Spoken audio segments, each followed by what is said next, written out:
और अब बात आज़ादी के सफ़र में आज की कड़ी की। आज हम महान देशभक्त और स्वाधीनता सेनानी पूसापति संजीवी कुमार स्वामी राजा और बाबू बनारसी दास के महान व्यक्तित्व और कृतित्व के बारे में जानेंगे।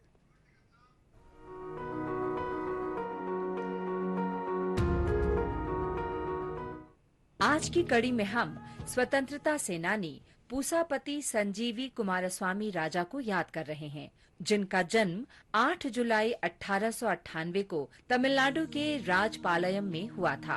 उन्होंने 6 अप्रैल 1949 से 26 जनवरी 1950 तक मद्रास प्रेसिडेंसी के अंतिम मुख्यमंत्री और 26 जनवरी 1950 से 10 अप्रैल 1952 तक मद्रास राज्य के पहले मुख्यमंत्री के रूप में कार्य किया। पूसापति स्कूली शिक्षा पूरी करने के बाद भारतीय राष्ट्रीय कांग्रेस में शामिल हो गए और पंचायत संगठनों, स्थानीय बोर्ड प्रशासन में मुख्य रूप से भाग लिया।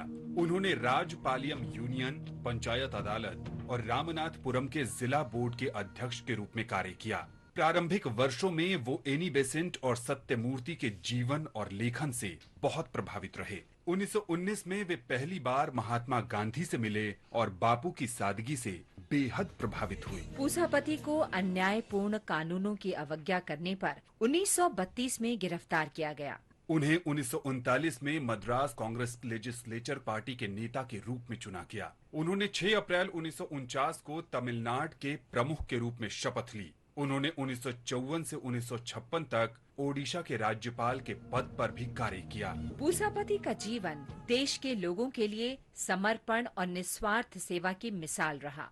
उन्होंने गांधी कलाई मंदिरम नामक सांस्कृतिक संस्था शुरू करने के लिए अपना घर दान कर दिया। 16 मार्च 1957 को पूसापति की मृत्यु हो गई। वे जीवन पर्यंत लोगों की भलाई के लिए काम करते रहे। हम स्वतंत्रता सेनानी बाबू बनारसी दास को भी याद कर रहे हैं, जिनका जन्म 8 जुलाई 1912 को उत्तर प्रदेश के बुलंदशहर जिले में हुआ था। वो युवावस्था में ही स्वतंत्रता संग्राम में शामिल हो गए। महात्मा गांधी के अहिंसा आंदोलन में भाग लेने पर वे कई बार जेल गए। स्वतंत्रता के बाद वे राजनीति में आए और उत्तर प्रदेश के 11वें मुख्यमंत्री बने।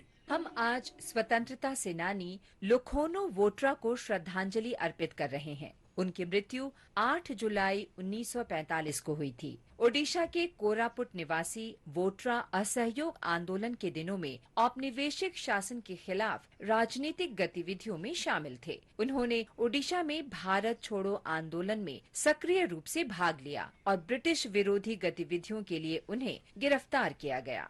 नबरंगपुर उप जेल में लोखोनो वोट्रा और अन्य प्रदर्शनकारियों को सलाखों के पीछे डाल दिया गया। प्रतिकूल वातावरण और देखभाल की कमी के कारण वोट्रा बीमार हो गए। बाद में उन्हें अन्य राजनीतिक कैदियों के साथ कोरापुट जिला कारागार भेज दिया गया, जहां 8 जुलाई 1945 को लोखोनो वोट्रा की मृत्यु हो गई। हम शहीद हीरा सिंह को भी याद कर रहे हैं। उनका जन्म 8 जुलाई 1818 को राजस्थान के कोटा जिले में हुआ था। वो कोटा रियासत की सेना में रिसालदार थे और 1857 में प्रथम स्वतंत्रता संग्राम के दौरान अंग्रेजों और कोटा रियासत के महाराव के खिलाफ सैन्य और नागरिक विद्रोह में भाग लिया। वो उन स्वतंत्रता कार्यकर्ताओं में शामिल थे जिन्होंने 15 अक्टूबर 1857 को कोटा में राजनीतिक एजेंसी पर हमला किया था। उन्होंने नवंबर 1857 में कोटा किले की घेराबंदी में भी भाग लिया। कोटा के महाराव के सैनिकों से लड़ते हुए हीरा सिंह की हत्या कर दी गई।